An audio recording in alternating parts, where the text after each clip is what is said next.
আসসালামু আলাইকুম, আপনাদেরকে স্বাগতম একটি নতুন ভিডিওতে। গাইস, সরি ফর দিস, অনেকদিন ধরে ভিডিও দিতে পারিনি, তাই অন্তর থেকে ক্ষমা করে দিবেন। তো আজকে চলে এসেছি মিরপুর 11 রূপনগরের আবাসিক এরিয়াতে একটি ফ্ল্যাটের ইন্টেরিয়র কাজের জন্য। দেখতে পাচ্ছেন এখানে চলে এসেছি। এই যে ডাইন সাইডের সুইচবোর্ড থেকে সবগুলো সুইচবোর্ড বাম সাইডের ওয়ালে চলে যাবে, এর জন্য এক এক করে সবগুলো খুলে নিতে হবে। তো দেখতে পাচ্ছেন এটি 4 রুমের একটি ফ্ল্যাট, মাঝখানে বিশাল ডাইনিং রুম আছে। তো আমরা প্রথমত এই সুইচগুলো খুলবো, পরে এইগুলো বাম পাশের ওয়ালে স্থানান্তর করব, কারণ এইখানে একটি এই যে দেখতে পাচ্ছেন বাম পাশের ওয়ালে এখানে স্থানান্তর হবে সবগুলো সুইচ, এখানে কিছুই থাকবে না। কারণ কি, এই ওয়ালে আপনাদের বিভিন্ন ওয়ালমেট বা ডিজাইন করা হবে, এর কারণে এই সুইচবোর্ডগুলো বাম সাইডের ওয়ালে চলে যাবে। দেখতে পাচ্ছেন এক এক করে সবগুলো খুলে নিয়েছি। তো আপনারা পুরো ভিডিওটি দেখেন। এই যে উপরে দেখতে পাচ্ছেন একটি সিলিং হয়েছে। তো এই সিলিংয়ের ভিতরে স্পট লাইটের জন্য দেখতে পাচ্ছেন মার্ক করতে হবে, মার্ক করে তারপরে এগুলো ছিদ্র করতে হবে। দেখেন প্রত্যেকটা সাইজ বাই সাইজ অনুযায়ী মার্ক করে তারপরে একদম প্রপারভাবে আপনার করতে হবে। দেখতে পাচ্ছেন আমি মোবাইল দিয়ে ভাগ করে নিচ্ছি। তো অনেক লং ভিডিওর জন্য আপনাদেরকে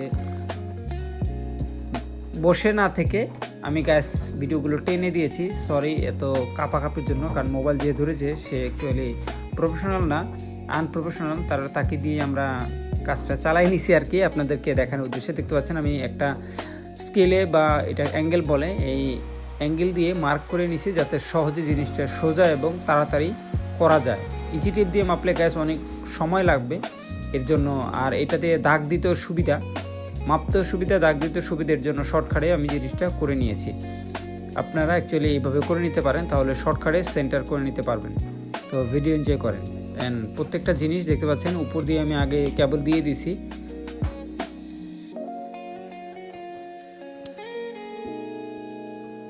দেখতে পাচ্ছেন প্রত্যেকটা কর্নারে যে স্পট লাইটগুলো বসবে, এর জন্য আমি সুন্দর করে দাগ দিয়ে মাপ মতো সেন্টার করে দেওয়ার ট্রাই করতেছি। 4টা রুম এবং মাঝখানে বিশাল ড্রয়িং আছে, এখানেও কিন্তু প্রত্যেকটা জায়গায় আপনার এই সিস্টেমগুলো বসবে। তো এর জন্য সাইড বাই সাইড এবং মার্ক করে করে প্রত্যেকটা জিনিস করার চেষ্টা করতেছি। তো আপনারা দেখতে থাকুন। তো আপনাদের যদি এইভাবে ইন্টেরিয়র কাজ করানো লাগে, প্লিজ আমার সাথে কন্ট্যাক্ট করতে পারেন। আই হোপ আমি আপনাদেরকে কিছু একটা হেল্প করতে পারি, যদি অবশ্যই করবো ইনশাল্লাহ। তো দেখতে থাকুন যে প্রত্যেকটা কর্নারে গ্যাস স্পট লাইট বসানো হবে, এর উদ্দেশ্যে দেখতে পাচ্ছেন আমরা প্রত্যেকটা জায়গা মার্ক করে নিচ্ছি। অলরেডি বোর্ড বসানো হয়ে গেছে, আমরা আগে থেকেই ভিতরে তার ইন করে দিছি, এর জন্য কোনো প্রবলেম হবে না। এখন খালি ছিদ্র করব এবং লাইটগুলো বসায় ফেলবো। তো অবশ্যই বোর্ড করার আগে কেবলগুলো টেনে রাখবেন।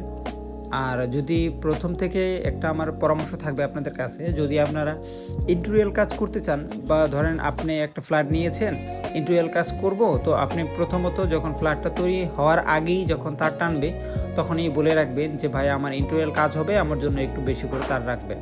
তো তাহলে কি সুবিধা হবে, আপনি আর বেশি ভাঙাভাঙি লাগবে না, ভিতর থেকে আপনি তারগুলো পেয়ে যাবেন, শর্টকাটে কাজটা করতে পারবেন। তো যখন এটা বিল্ডিং তৈরি করে তখন যদি এই কাজটা করানো হয় তাহলে আপনার সহজ হয় আর কি। নাহলে এই দেখেন এই প্রত্যেকটা জায়গা ভেঙে ভেঙে এইভাবে আবার নতুন করে তার টানতে হয়।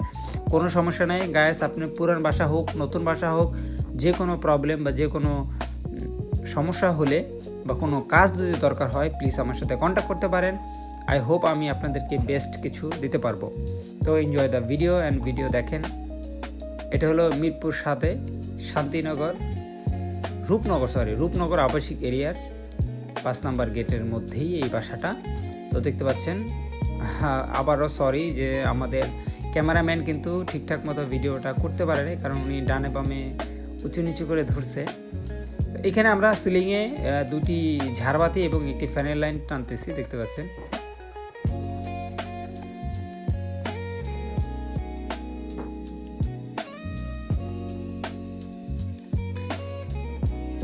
কিছু ক্যাবেল ছোট আছে, তো সেগুলো সুন্দর করে দেখতে পাচ্ছেন আমরা জয়েন্ট দেওয়ার ট্রাই করতেছি।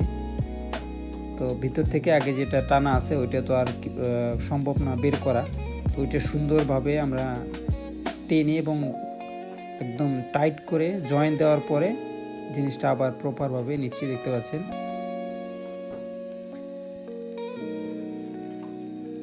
প্রপারভাবে মাপ দিয়ে আমরা জিনিসটা নিয়ে নিলাম। এরপরে দেখতে পাচ্ছেন আরও কিছু মাপ, এটা হলো ফ্যানের তার, দেখতে পাচ্ছেন ফ্যানটা আমরা অলরেডি কোপ দিয়ে দিচ্ছি যে এটা ফ্যানের, কারণ ওইখানে আরও 2টা লাইন আছে ঝাড়বাতি, তো এটা যাতে গরমিল না হয় এর জন্য আমরা মার্ক করে দিলাম। তো এইভাবে প্রত্যেকটা জিনিস মার্ক করে করে কাজ করলে আই হোপ কোনো প্রবলেম হবে না। তো যারা ইলেকট্রিশিয়ান ভাই আছে প্রত্যেকটা জিনিস এভাবে টাইটলি জয়েন্ট দিবেন অ্যান্ড টাইটলি পজিটিভ পেঁচিয়ে দিবেন যাতে কোনো প্রকার লুজ কানেকশন না থাকে। দেখতে পাচ্ছেন সম্পূর্ণ তার আমরা এখানে নিয়ে এসেছি, বললাম না ডান সাইড থেকে বাম সাইডে চলে আসবে। দেখতে পাচ্ছেন অনেক ধরনের তার, তো সবগুলো তার আমরা দেখাইলাম না টাইমের স্বল্পতার কারণে। তো দেখতে পাচ্ছেন প্রপারভাবে আমাদের সুইচবোর্ড পর্যন্ত এসে পড়েছে প্রত্যেকটা জিনিস, এবং সবগুলো জিনিস ঠিকঠাকভাবে আলহামদুলিল্লাহ হয়ে গেছে। যদি কোনো ইনফরমেটিভ থাকে প্লিজ ভিডিওটা লাইক করে দিবেন এবং আমাকে একটু সাপোর্ট করবেন যাতে আপনাদেরকে পুঙ্খানুপুঙ্খ ডিটেল দিতে পারি এবং প্রত্যেকটা ভিডিও সম্পর্কে আপনাদেরকে জানাতে পারি। যদি কোনো ভিডিও রিকোয়ারমেন্ট থাকে তাহলে প্লিজ আমাকে আস্ক করবেন কমেন্টে। ভালো থাকবেন, সুস্থ থাকবেন এবং আপনার দোয়া কামনা রইল, দোয়া করবেন। আসসালামু আলাইকুম, আল্লাহ হাফেজ।